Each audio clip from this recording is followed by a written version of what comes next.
हम लोग बैठे हैं इस समय जनता दल यूनाइटेड उत्तर प्रदेश के कार्यालय पर।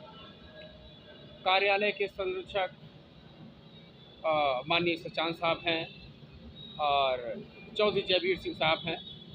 इनके साथ बातचीत करते हैं कि जो सारी कवायद हो रही है, अभी पटना बैठक हुई, महागठबंधन की रूपरेखा बन रही है और शिमला बैठक होने जा रही है। एक तरफ कुछ लोग कह रहे हैं, खासकर भाजपा के विरोध में जो लोग हैं, महागठबंधन के लोग हैं, कि अगर भाजपा 2024 में आ गई तो फिर चुनाव नहीं होगा।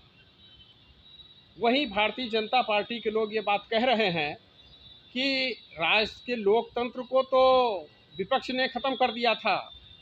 वो साफ साफ नाम लेते हैं लालू यादव का चारा घोटाला, और जाने आज ही प्रधानमंत्री मोदी जी ने आज ही जो है तमाम जिक्र किया कि ये घोटाले हैं, पशुपालन घोटाला, कौन कौन से घोटाले। और उन्होंने कहा कि कोर्ट भी थक गया है उनकी सुनवाई करते करते, सज़ा देते देते। और ये भी उन्होंने कहा कि ये लोग तो उनसे मिलने जाते हैं जो जेलों में बंद हैं, जो जेल से छूटते हैं उनसे बात करते हैं, मिलते, जेलों का अनुभव लेने जाते हैं। लेकिन जनता ये कहती है कि हमारे लिए क्या अंतर है, चाहे राष्ट्रीय जनता दल की सरकार हो या समाजवादी पार्टी की सरकार हो या भाजपा की सरकार हो, शिक्षा हमारे लिए नहीं। 125 करोड़ जनता के लिए शिक्षा नहीं है, चिकित्सा नहीं है, रोजगार नहीं है, संपत्ति नहीं है। माने शिक्षा सबको ना मिले, रोजगार सबको ना मिले, स्वास्थ्य सबको ना मिले, संपत्ति सबको ना मिले, इस पर तथाकथित महागठबंधन और तथाकथित एनडीए दोनों पक्ष और विपक्ष एक मत है। हम जानेंगे चौधरी साहब से कि इसमें क्या कुछ अंतर है या यही सच्चाई है। जी, आपका स्वागत है जनता खबर में। जी, आप बताइए कि दोनों में जो है क्या अंतर माना जाए जनता के संदर्भ में। क्या ऐसा नहीं है कि जैसे एक समय था कि अंग्रेजों और फ्रांसीसियों के बीच में जंग थी कि अंग्रेज कह रहे थे कि हम भारत की जनता को लूटेंगे कूटेंगे, फ्रांसीसी कह रहे थे हम भारत की जनता को लूटेंगे कूटेंगे। तो एक तरफ कुछ साथी हमारे कहते हैं कि भाई ये युद्ध तो ऐसा है कि एक तरफ एक जाति कहती है कि हम भारत की जनता को लूटेंगे कूटेंगे, उसमें तथाकथित सवर्ण जातियां आ गई, ब्राह्मण वगैरह हो गया। दूसरी तरफ यादव डोमिनेटेड है कि भाई यादवों का कहना है कि हम जनता को लूटेंगे कूटेंगे।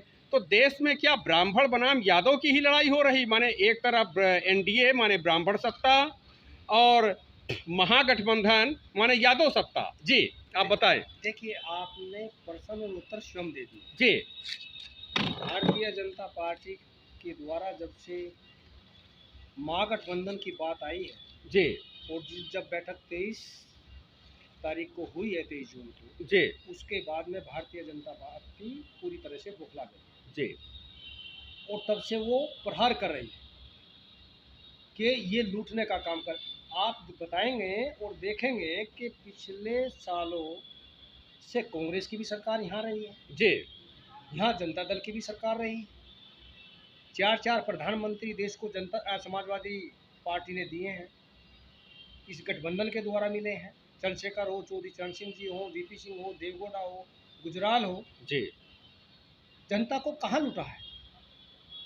लेकिन आप देखेंगे यहाँ पर जो है 2 प्रधानमंत्री भारतीय जनता पार्टी के द्वारा मिले हैं, माननीय अटल बिहारी वाजपेयी जी और माननीय नरेंद्र मोदी जी। पिछले 9 साल से आप देखेंगे जनता को क्या मिला है। जी, रोजगार मिला है, महिलाओं का कितना शोषण हो रहा है, किसानों की क्या पूरी दुर्दशा हुई है। कोई भी कार्य जो है दफ्तरों में बिना लेने देने के नहीं निपटे जा रहे हैं। आम जनता बहुत बुरी तरीके से परेशान हो रही है। इसलिए यह महागठबंधन बनाने के लिए जो है हम सब लोग इस देश के लोकतंत्र को बचाने के लिए एक होने का प्रयास कर रहे हैं। नहीं, ये तो ठीक है, लेकिन जनता का पक्ष आता है जो जनता कहती है कि भाई समान शिक्षा लाने की बात क्यों नहीं कर रहे हैं। न भाजपा कर रही, न सपा कर रही, न राष्ट्रीय जनता दल कर रहा है। यह जिम्मेदारी वर्तमान सरकार की है। जी, लेकिन यह सवाल तो आपको सरकार से पूछना चाहिए। जी, सरकार का तो स्पष्ट है कि भाई सरकार नहीं चाहती, दोनों पक्ष की समान शिक्षा हो, दोनों पार्टियां, दोनों दल नहीं चाह रहे हैं। सबको चिकित्सा एक समान मिले, दोनों लोग नहीं चाह रहे हैं। जनता को लेकर के अभी हाल में ये चल रहा है एक कार्यक्रम कि आधार कार्ड को पैन कार्ड से जोड़ा जाए। अब उसका फीस 1000 रुपया जमा करना है पैन कार्ड को आधार कार्ड से जुड़वाने के लिए, वो भी 30 जून तक। 30 जून के बाद 10,000 रुपये तक का जुर्माना कर दिया जाएगा अगर पैन कार्ड आधार कार्ड से नहीं जुड़ा है। तो इस प्रकार से ये जो जनता को लूट तंत्र हो रहा है, जो सत्ता लूट रही है, उस सत्ता के लूट के खिलाफ कोई जो है विपक्ष की ओर से आंदोलन नहीं किया जा रहा है, उसका विरोध नहीं किया जा रहा है कि भाई ये आधार कार्ड और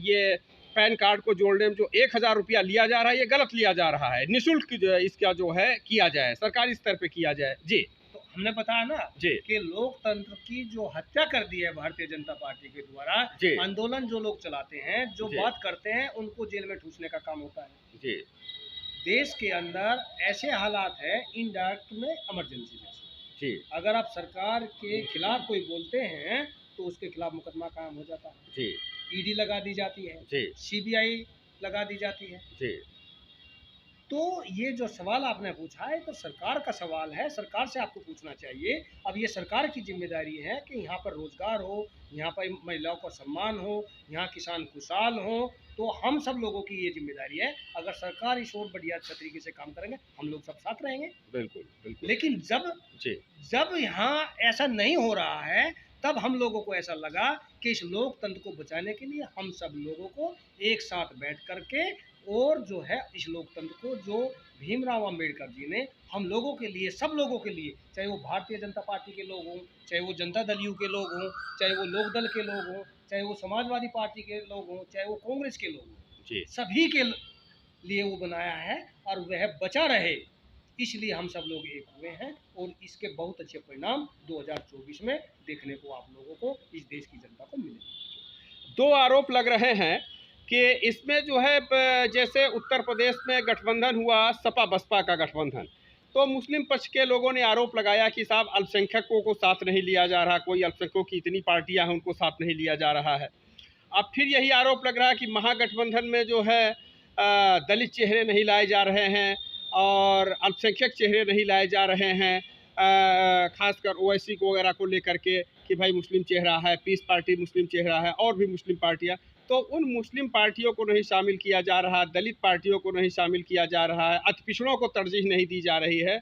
तो यह तरजीह भाजपा भी नहीं दे रही है और महागठबंधन भी नहीं दे रहा है। तो इस पर क्या लग रहा है आपको? देखिए, भारतीय जनता पार्टी नहीं दे रही है, ये सवाल आपको उन्हीं से पूछना चाहिए, लेकिन महागठबंधन आपको तरजीह देगा, इसका हम आपसे विश्वास दिलाते हैं। जी जी, भविष्य में जो है दलितों, अति पिछड़ों, अल्पसंख्यकों को सम्मान मिलेगा, ऐसा माना जाए।